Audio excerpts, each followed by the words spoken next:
El silencio en la sala de juntas era tan pesado que parecía aplastar el aire mismo. Todos los ejecutivos miraban hacia abajo, evitando cruzar miradas, como si supieran que algo estaba a punto de estallar, y entonces estalló. Agarra tus cosas y lárgate. La voz del so resonó como un disparo.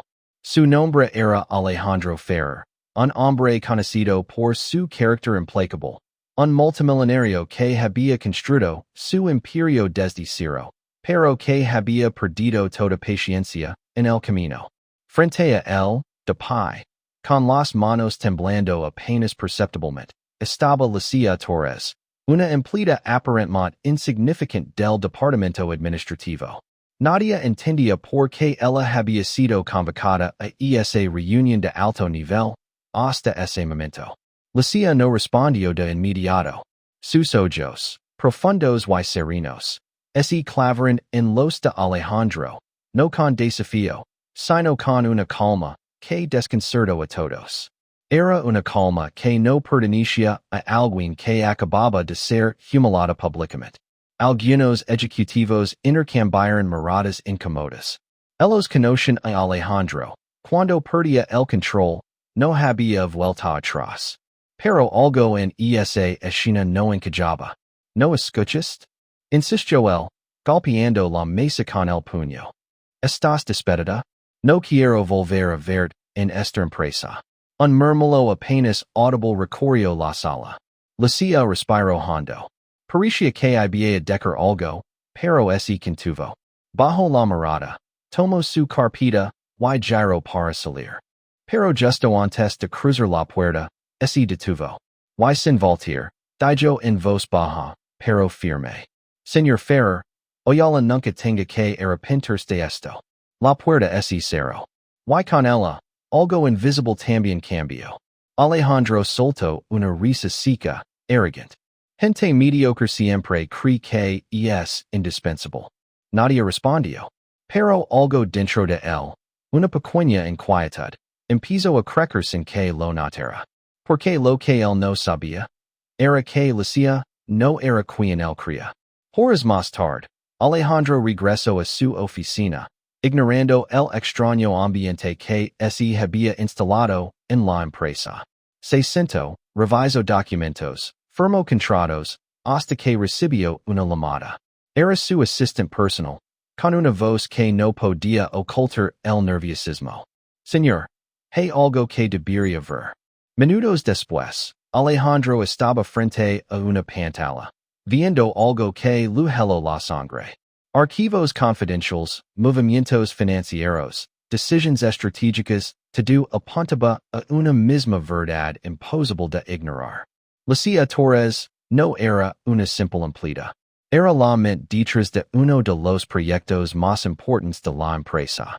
Un proyecto que él mismo había presentado como suyo ante inversionistas internacionales. El silencio volvió, pero esta vez, dentro de él. Por primera vez en años, Alejandro Ferrer sintió algo que no conocía bien. Duda. Y mientras la cámara se aleja lentamente de su rostro tenso, una pregunta queda flotando en el aire. ¿Quién era realmente Lucía? Y que acababa de decir. La noche cayó sobre la ciudad, pero en la mente de Alejandro Ferrer no había descanso. Los documentos seguían abiertos frente a él, como una acusación silenciosa. Cada línea confirmaba lo impensable. Lucía había estado detrás de decisiones clave. Estrategias que habían salvado a la empresa de pérdidas millonarias, y él jamás lo supo. O peor, aún jamás quiso saberlo. Un recuerdo empezó a tomar forma en su mente. Hace meses, alguien había sugerido promover a Lucía. Él lo rechazó sin siquiera leer el informe. No pierdan tiempo con empleados invisibles, había dicho. Ahora, ese error estaba a punto de costar todo. A la mañana siguiente, la noticia explotó como una bomba. Uno de los principales inversionistas había solicitado una reunión urgente, y traía consigo información preocupante. La empresa dependía de un contrato clave, y ese contrato estaba directamente vinculado al proyecto que Lucía lideraba en secreto. Sin ella, el proyecto no podía continuar. El imperio de Alejandro comenzaba a tambalearse. Desesperado, ordinó encontrarla. Pero la silla había desaparecido. Su escritorio estaba vacío. Su correo desactivado. Su número fuera de servicio. Era como si nunca hubiera existido. Pero entonces, llegó el golpe final. Una conferencia de prensa. En la pantalla apareció la silla. Pero no como la empleada silenciosa que todos conocen, sino como una mujer firme, segura, poderosa. A su lado, un grupo de inversionistas anunciaba el lanzamiento de una nueva empresa. Su empresa. Y con ella, el mismo proyecto que Alejandro había despreciado. El mundo entero observaba. Durante años, dijo la silla frente a las cámaras. Trabajó en silencio, esperando que el talento hablara por sí mismo. Pero aprendí que en algunos lugares, el talento es ignorado, mientras el ego toma decisiones. Alejandro apretó los puños. Así que decidí crear un lugar donde las ideas importan más que los títulos, y donde nadie se invisible. La transmisión terminó. Y en ese instante, Alejandro lo entendió todo. No había perdido solo a una empleada. Había perdido el futuro. Semanas después, su empresa comenzó a caer. Contratos cancelados, inversionistas retirandos, mientras la empresa de la silla crecía con una velocidad imparable. Su nombre estaba en todas partes. Su visión dominaba el mercado. Y Alejandro quedó solo con sus decisiones. Una tarde, sentado en su oficina casi vacía, miró por la ventana. Por primera vez, no vio una ciudad que conquistar, sino oportunidades que dejó escapar. Recordó sus palabras. Agarra tus cosas y lárgate. Y entendió que ese momento había definido su destino. Pero esta historia no es solo sobre queda. Es sobre una lección. Nunca subestimes a alguien por su posición. Nunca confundas silencio con debilidad. Y nunca olvides que el verdadero poder no grita. Se construye en silencio. Y cuando finalmente se revela, es imparable. El reloj marcaba las 9 o'clock de la mañana cuando las puertas de cristal de la sala de juntas se cerraron con un sonido seco que resonó como un presagio. Nadie hablaba. Nadie respiraba con normalidad. La tensión era tan densa que parecía visible. Todos sabían que cuando Alejandro Ferrer convocaba una reunión de emergencia, algo grande estaba por suceder, y rara vez era algo bueno. Alejandro, el CEO multimillonario, el hombre que había construido un imperio desde cero, caminaba de un lado a otro con pasos firmes, controlados, pero cargados de una furia contenida que no tardaría en estallar. Sus ojos recorrían la sala como si buscaran a alguien en particular, y entonces se detuvieron. Tú, dijo con voz baja, peligrosa. Todas las miradas se giraron hacia una mujer sentada al final de la mesa. Lucia Torres. Una empleada más. O al menos eso creen todos. Nadie entendía por qué estaba ahí. En ni siquiera ella parecía comprenderlo del todo. Se puso de pie lentamente, sosteniendo una carpeta contra su pecho como si fuera un escudo. Su respiración era tranquila, demasiado tranquila para alguien en su posición. Alejandro se acercó, cada paso amplificando el silencio.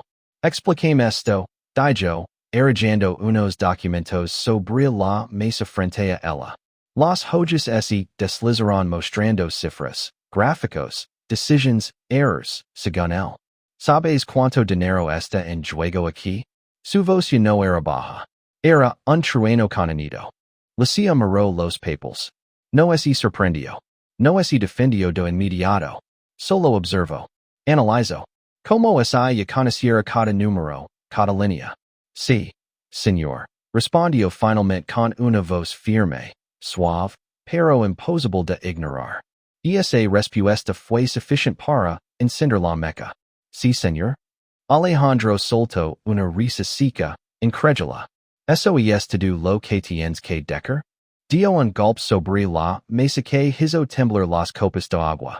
Este proyecto está al borde del colapso y tú dices sí señor como si estuviéramos hablando del clima. Algunos ejecutivos bajaron la mirada. Otros fingieron revisar documentos. Nadie quería estar en medio de esa tormenta. Pero la CIA no retrocedió. El proyecto no está colapsando. Dijo con calma. Esa frase cayó como una bomba. Alejandro la miró fijamente, como si no pudiera creer lo que acababa de escuchar. Perdón. Ella sostuvo su mirada. Está siendo mal interpretado. El silencio volvió, pero esta vez era distinto. Era incómodo. Peligroso. ¿Estás insinuando que yo no entiendo mi propia empresa? La voz de Alejandro se volvió fría, cortante como vidrio. Lucia respiró hondo. Sabía que estaba cruzando una línea invisible.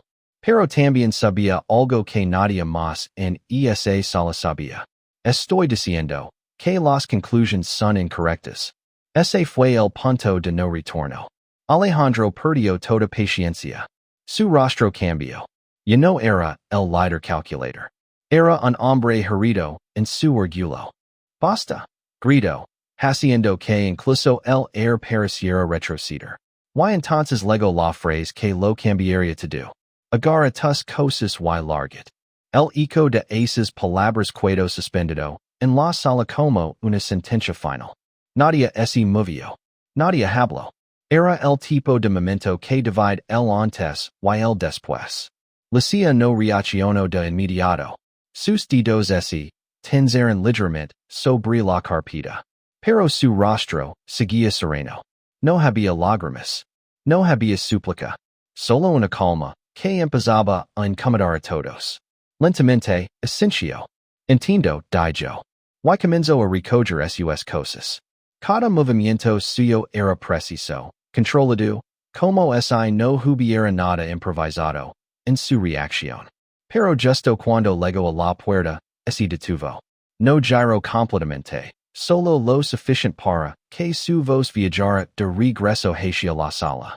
Señor Ferrer, hubo una pausa. Oyala nunca tenga que arrepentirse de esto. Y entonces salió. La puerta se cerró con suavidad. Pero el impacto fue devastador. Alejandro soltó el aire con fuerza, intentando recuperar el control. Continuemos, dijo, como si nada hubiera pasado.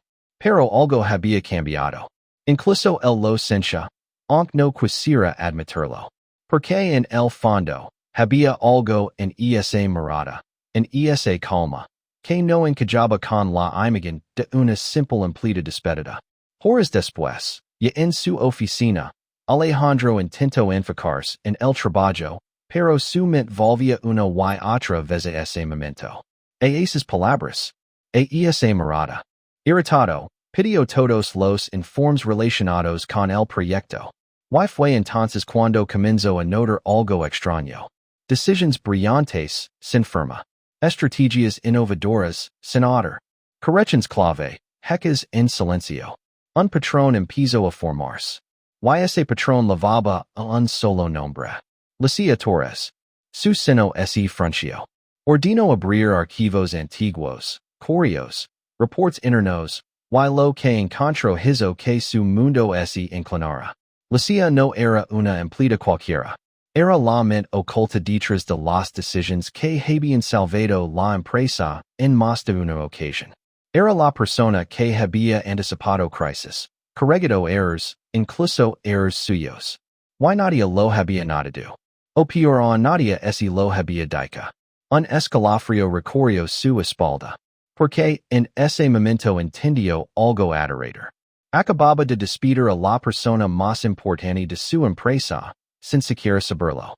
El silencio de su oficina ya no era cómodo. Era acusador. Y por primera vez en muchos años. Alejandro Ferrer sintió miedo. No por perder dinero, sino por haber cometido un error imposible de deshacer. Backend index pointing right si esta historia ya te está atrapando. Suscribid ahora mismo. Porque lo que viene en el siguiente capítulo no solo sorprenderá a Alejandro, te dejará sin palabras a ti también. la noche no trajo descanso. Alejandro permaneció sentado en su oficina, rodeado de pantallas, documentos y una verdad que se negaba a desaparecer. Cada archivo que revisaba confirmaba lo mismo. Lucia había estado en todas partes, en cada decisión crítica, en cada solución silenciosa, en cada éxito que él había celebrado como propio sin saber realmente quién estaba detrás. Y lo peor, es que ahora ya no estaba. La empresa, su imperio, el legado que había construido durante años, comenzaba a mostrar gritas.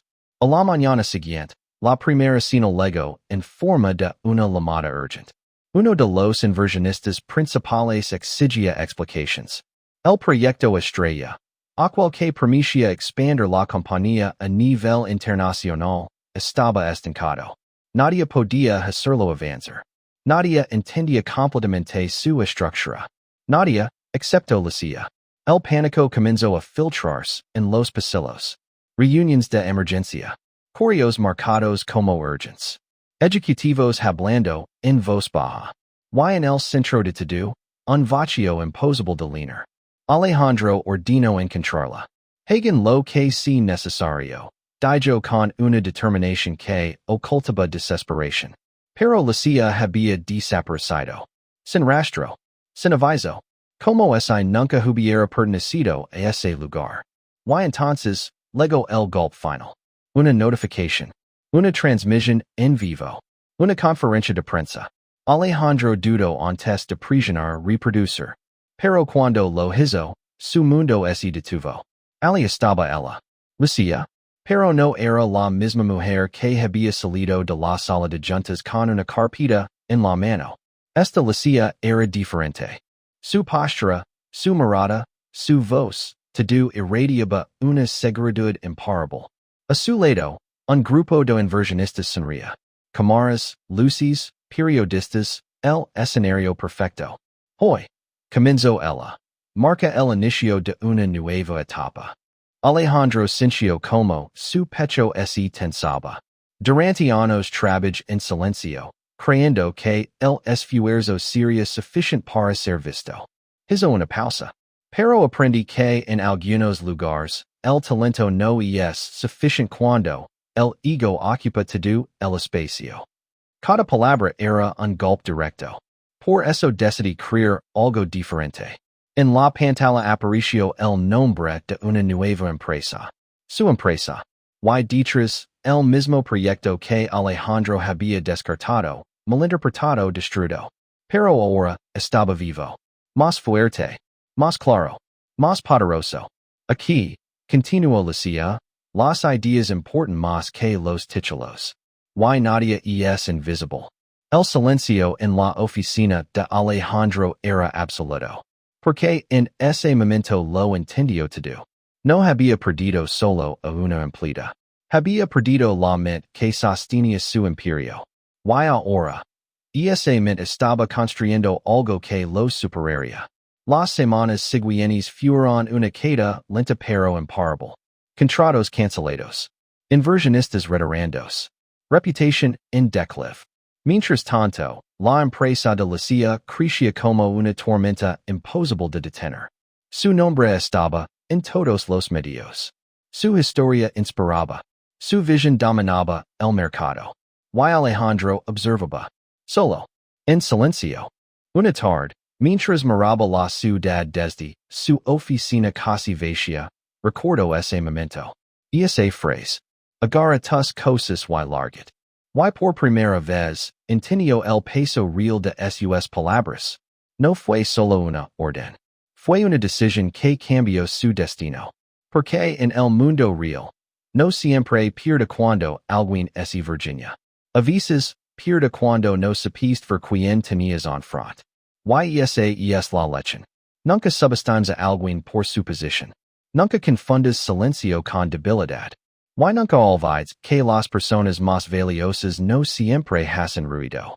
Pero cuando es even, el silencio que dan lo dice todo. Backhand index pointing right. Si esta historia te impactó, suscribid ahora mismo. Porque aquí encontrarás historias que no solo entretienen, Cambian tu forma de ver el mundo.